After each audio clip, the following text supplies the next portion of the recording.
Everybody's favorite uncle. Come on out, John Stamos. Let me go, Jeff. He's the whole package. There in the cue cards it says package. The career. I don't see package anywhere. And he's all about the Cuddle. Project Cuddle is an amazing project. He has been a huge help. I knew we could save a baby. Plus, what he really wants. That's the only thing really missing in my life. And what we really want to know. Who you dating? Shut up. I'm just saying.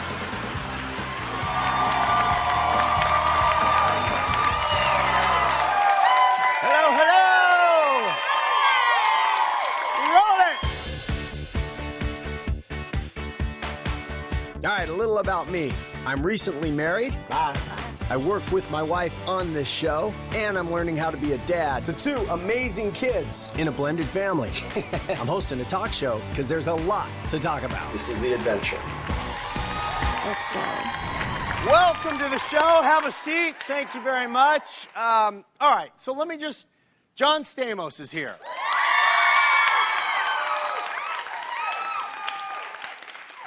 I don't like how I'm feeling right now because here's the truth. Stamos has always been very nice to me. Oh. Yeah, now we're showing a photo of Stamos in bed, half naked. Every time I've been around John, he's always been very nice to me. We've worked out at the same gym and run into each other. We've been at parties and seen each other, and he's always been annoyingly charming. And then he shows up today, great hair. He still looks good. He wore a suit, which also I didn't get the memo on because he looks like James Bond. And the guy is, and so I'm going to take this. I don't like that I'm envious of his life. So I'm going to take this energy that I'm feeling right now and I'm going to turn it into try to do the best interview I can with John Stamos while he's here. He has been charming audiences since the 80s. Clearly doesn't show any signs of stopping. Take a look. Roll it. John Stamos has still got it. John, Show us the front. Turn. It's hard to believe he's been entertaining us for 3 decades, working on some of the biggest shows on TV. But it was General Hospital that started it all. 1982. Check out this babyface Stamos playing Blackie, a streetwise teen on the popular soap. GH launched his career, but Full House made him a megastar. John's worked steadily over the years, and today he's back in America's living rooms on NBC's The New Normal. Let's see. You see that? I just cruised myself. I'm literally a Greek god. Tell me, does this pant make my package look too big? Come on out, John Stamos.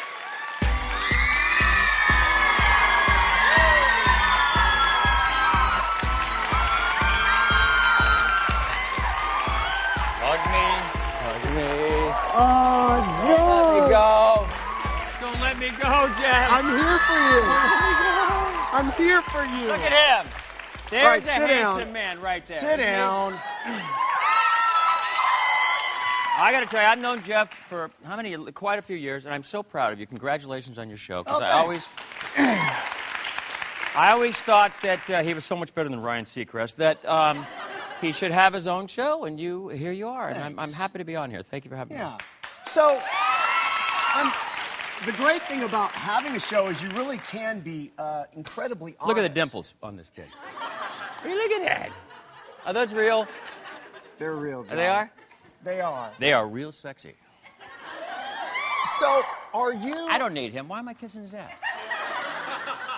But are you... I mean, you are one of the guys, like, we share, like, a few people that have been on this show, a friendship with Howard Stern. You are much closer friends with him than I, but I am a big fan.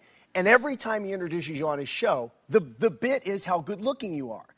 So it is kind of what comes with your package, right? I meant John Stamos' the career. Where in the cue cards it says package? I don't see package anywhere. But I mean, there's a lot of good-looking guys, but not most of them are not known as, first and foremost, before the acting in the 30-year career, he's also this great-looking dude. Well, is that... You know, I don't know. come on, you hear But it how all do you the address time. that? You're a handsome man too. Like No. I would rather someone walk away and say like he was a nice guy or a funny guy before. Of which you that- are both. Thank you. But what I'm saying is, I'm serious when I But say, I don't- are you how- aware that part of your whole thing is that he's still good looking versus all the leading men in Hollywood are good looking. That's kind of a prerequisite. Mm-hmm. But this follows you. Everybody here, I swear to you, when you walked out, a woman somewhere over here went, oh my God. It said, oh my God. I really, you know, I'm very flattered, and that's very sweet of you. I didn't have anything to do with it. I have nice-looking parents, and I try to take care of myself. See, that's a healthy, you don't think you're a better person because you're a good looking guy. No, I'm worse. But we work out. Jeff and I worked out together in the same gym. That's how, talking about staying in health, and, you know, Right. he always lifted a little more weight than I did. But I remember very clearly, I don't know if one of the first times it was like, oh, is that, I was lifting, and he was, is that Jeff Probst? And then he sort of laid down, and his legs were up. I was, oh, it's Jeff Probst. Like, I don't, you know. And he used to wear these kind of, like, Survivor outfits, which was sort of cool. Then he moved into, like, the Lululemon stuff. We've talked Which- about my Lululemon. I'm okay with it. I know you're very, you know, secure in your masculinity, but, you know, it's a little, you know. It's not like I'm walking But it's around. really, talk about package. I mean, that, you know, that's Lululemon's like, here I am, signed, sealed, Well, delivered. it comes you with know, a I'm cod yours. piece, which is why I think, Right. you know, you like them. So Well- here's when I first knew about you as just as a fan. I think most people, General Hospital, Blackie, you were like a drummer or something, right? And General Hospital was gigantic. Yeah, yeah. It was that was my first job, and I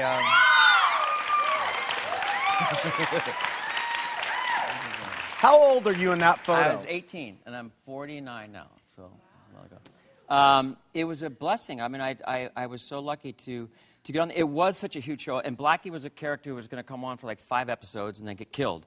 And then my mom wrote all these letters, and you know, and people wanted me to stay on, so I got to stay on for a little while. But And when then, that's before you say and then, that's your first job. Right. So when you get your first job and it's on a big show, Right. It's a life changer, right? That one was, definitely, yeah, because, and I sort of knew about the show, but I don't know, you guys are all too young, but back then it was like the biggest show on television, and people were rearranging their, you know, school, college schedules. And there was no DVRing. Elizabeth Taylor was on, and Luke and Laura, and Sammy Davis Jr., which was one of my greatest memories. I always wanted, you said as a musician, I always wanted to play drums on the show, and they wouldn't let me. They said, oh, yeah. And then Sammy came on, and there was this drum set, and he ad-libbed. He said, hey, you know, Blackie, hey, can you play drums, you know? And it was completely ad-libbed. So I just found it on YouTube, and I said, yeah, like my face is like this, and I go up and I'm playing drums, and he's playing piano, and it was one of the greatest times of my life, you know. And then from then on, I started playing music on the show. But yes, and I'm very grateful to this day. They're doing a 50th anniversary. I'm trying to figure out if it makes sense for me to come back or not, but I went down 2 days ago. To General Hospital. Yeah. And I went down and saw everybody, and Tony Geary was there, and Ken Schreiner, and it was really fun. I will, you know, a lot of actors do the soaps, and they go, oh, yeah, I did the soaps and stuff. But if it weren't for that show, I would not be on the Jeff Probst show today. Why wouldn't I'd be it on make... a Letterman. Why wouldn't it make... Don't clap, I insulted him. That's not a clapping. Why wouldn't it make sense to do a 50th? Because you're... Totally, yeah. If it does make sense in the schedule, I would love to do it. Does make sense, is that talk for we've got to make a deal happen? No, not at all. Actually, I went down, and it's all about the idea for me. Like if I can go in, and they had a really sweet idea. I guess some big people are coming back, and they only thought that they would have me for an hour or two. And they said, would you come play drums on this song called Jesse's Girl that some other guy sang on the show? And I said, why don't I have more time, if I can give more time, like why don't we pull Blackie out of jail, and he has to get reacclimated to life, and he's never been with a girl. Like, can you imagine, 30 years in jail? That storyline coupled with Rick Springfield coming back, doing Jesse's Girl with you on drums? That's not going to happen. But my point is, that's what I passed on. What I'm saying is, Really? well, let's do some acting. You know, let's pull a guy out of jail who's been in jail for 30 years, and how does who's never dated a girl and doesn't know how to treat people or a job So or they life. can lure you back if they make it enticing enough for you as a performer. I would like to go on and do an acting I piece get versus that. like playing drums or something. Yeah. And so we're trying to work it out. I hope it works out What if- because I'm indebted to that show. What if they said, would you compromise? Would you give us the moment that we'd love to see as you and Rick together jamming? Would you give us both? Because the audience would love to see that as well. Yeah, but I think I could give more, and I think that I shouldn't say because I don't know who's coming back, but I think there's a big week or a few days, and I go, why don't I like be the second wave of it? Like bring me on the next month or something, and like get a double, out of it. It's going to be big when you're bringing these guys back. I'm not saying I could do it, but I hope I can. So after it's not below me by any means. It's just that, no, I don't get that. It's a time thing. Well, and you've got a lot of stuff going on. I mean, you've had a career for 3 decades. So after GH, it should be done. Most people get lucky. They get one big thing, and that's it. Then you hit Full House, and it's like, really, I mean, the volcano erupts because that's what made you, that was big. Yeah, that was a good one. But, it was, I don't mean to, but that's a show that just won't go away. Like, it's like every 4 years there's a new Full House fan being born because it's, I see these young, little kids come and say, Jesse. And, to be very honest, and only on the Jeff Probst show, would I say that I, during a good percentage was very difficult because they sort of pitched it as bosom buddies and there were some kids, And it became, a kid's show and a family show. But since then I was always grateful. What was hard about it? Because the tone changed? No, it just went right down that road very fast. And then, all these other shows were kind of coming around like Seinfeld. And so I was like, I want to do some of that. But I am so grateful to Full House and the people that have grown up and been influenced by it. Every day someone comes up and says, you're part of my childhood. Really? It meant so much to me. And I think there's still to this day so very few shows that, kids can watch. And it still played. It still does, yeah. But I mean, it played for adults. It's Did still, it? Yeah, I think so. I haven't when seen I it, think but of I the hear 3 it's, guys, yeah. I always felt like you guys still had your own language going on. We tried to appeal to everybody, I guess, yeah. We actually have a clip. This is from a College Humor video that shows just how close you and Saget really are. Take a look. Being a nodal Lothario, people often ask me for sex advice. But guys, if you truly want to win over a woman, the real key is the cuddle. You and your lady will probably want to start with a Stamos soother. She lies next to you, her head resting on your chest. Not only will she feel protected, the pitter-patter of your heart will reassure her that you're still alive. From this position, she could kiss your neck, caress your gallant chest while you run your fingers through her raven hair. My Snugglefest guarantees that your woman will stay most cozy. I guarantee it. That's right. What the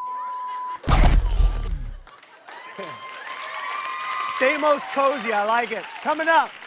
Yes, you were going to say? Well, I was going to say, I did that really. They pitched it to me and I said, how do I work my Project Cuddle, my charity involved, which we're going to talk about today. And I'm so grateful to you for having us on. Yes, we're going to smother that yes. with love. And so that was sort of, they said, we have a cuddle idea. And I said, well, let's move it into the Project Cuddle thing. And I had Bob come in, and he had an erection for about half of the day. And then we promoted Project Cuddle, and that's important. We're going to be talking about Project Cuddle. We're going to be talking about your whole career because it's all Stamos all hour. We'll be right back. Why do I have to dress up? And I'm a guest, and he's got tennis shoes, jeans. Well, tell me, Stamos, who you dating? Shut up. Wow. Coming up this week, unbelievable. Top chefs, Gail Simmons. I get very attached to them as contestants, and I crush their dreams Yes. week after week.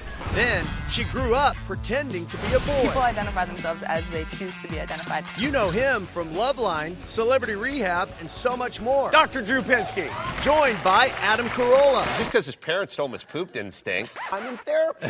What Not to Wear's Stacey London with her top picks for spring. The animal look is in.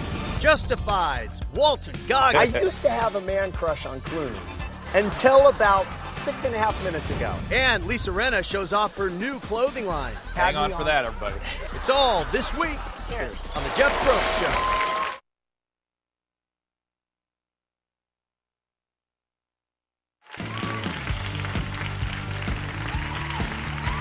All right, we're here with Stamos. So, Jeff, again, congratulations. You're really good at this. thanks, John. Seriously. I appreciate that. I mean, I see on Survivor, like, hey, here's the fire, here's the thing. But you ask good questions, Thanks. and you listen, and you got beautiful dimples. Well, tell me, Stamos, who you dating? Shut up. You were doing so well. You ask such great questions. Because I've seen you at a couple of parties, and when I've seen you with somebody, they're always beautiful, well-spoken. My mother. Nice people. My mom. No, these were not your mother. How do you know? That would be an odd, because they're generally younger than you, and more attractive than we think of. I don't know. I know they're not your mom. Are you doing dating so anyone? well? We had such good. We were talking about good stuff and What Project can we- Cuddle and but Bob wait. Saget and But wait. erections. In And- fairness. and then you have to ask who I'm dating. Who cares? So let me ask you. Let me just put an end to this. I'm a very happy bachelor. Is that good? Here's why I really asked you. It was a setup to something I heard the other night okay. on Conan. Have you heard about this? Yeah, I saw it. Okay, so for those of you who didn't, the reason I was wondering if you were single is that Jennifer